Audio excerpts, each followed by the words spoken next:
The proposal of the American side was, in principle, agreed to hold bilateral meetings at the highest level in the coming days. That is, the meetings of President Vladimir Putin and Donald Trump.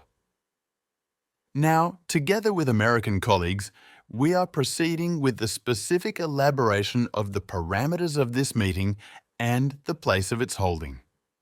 By the way, I note that the place of the meeting was also, in principle, agreed, and we will inform you about this a little later. As for the option of a trilateral meeting, which was for some reason discussed in Washington yesterday, this option was simply mentioned by the American representative during the meeting in the Kremlin, but this option was not discussed in particular. The Russian side left this option completely without comment. What do we propose? We propose, first of all, to concentrate attention on preparing a bilateral meeting with Trump, and we believe the main thing is that this meeting is successful and productive.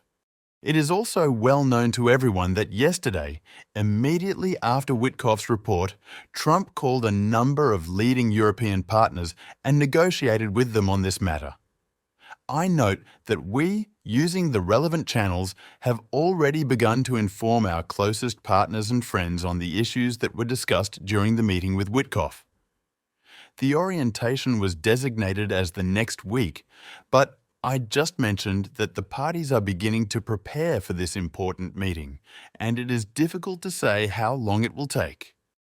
But, I repeat, the option of holding a meeting during the next week was considered, and we're quite positive about this option.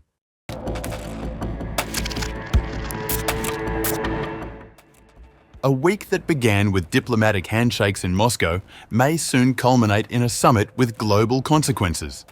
Just a day after his envoy, Steve Witkoff met President Vladimir V. Putin in the Russian capital, US President Donald Trump announced plans to meet Putin in person, possibly as early as next week, followed by a trilateral session that would include Ukrainian President Volodymyr Zelensky.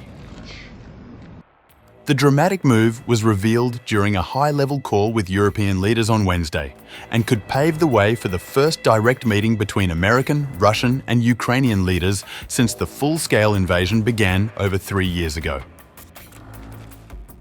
The New York Times, citing two people familiar with the call, reported that Trump made the disclosure in the presence of Zelensky and clarified that the summit would include only the three leaders, with no participation from European counterparts.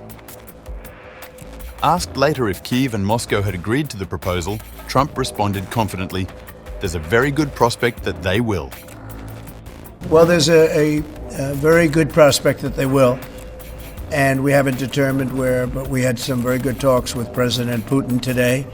And there's a very good chance that we could be ending the end of that road. That road was long and continues to be long, but there's a good chance that there will be a meeting very soon.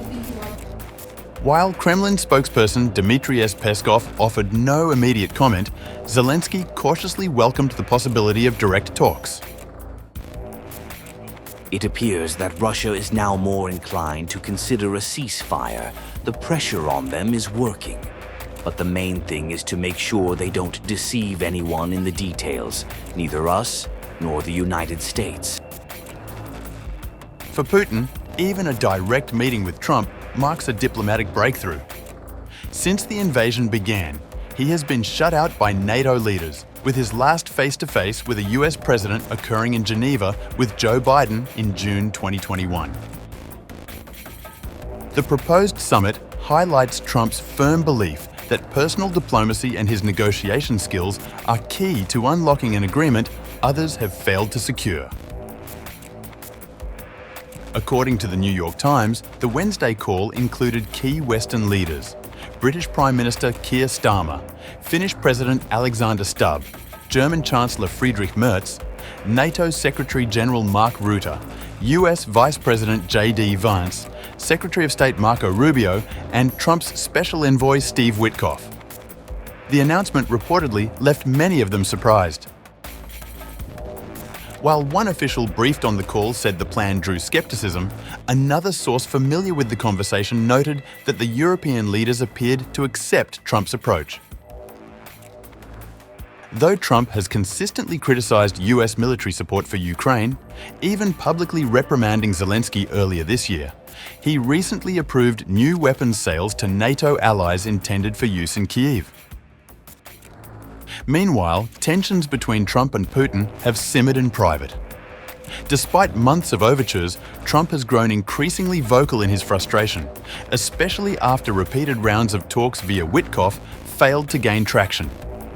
His administration has since warned Moscow of looming secondary sanctions. Witkoff's most recent trip to Moscow appears to have been pivotal. According to sources, the envoy carried a harder message this time, as Trump edges closer to applying more pressure on Russia if peace negotiations fail to advance.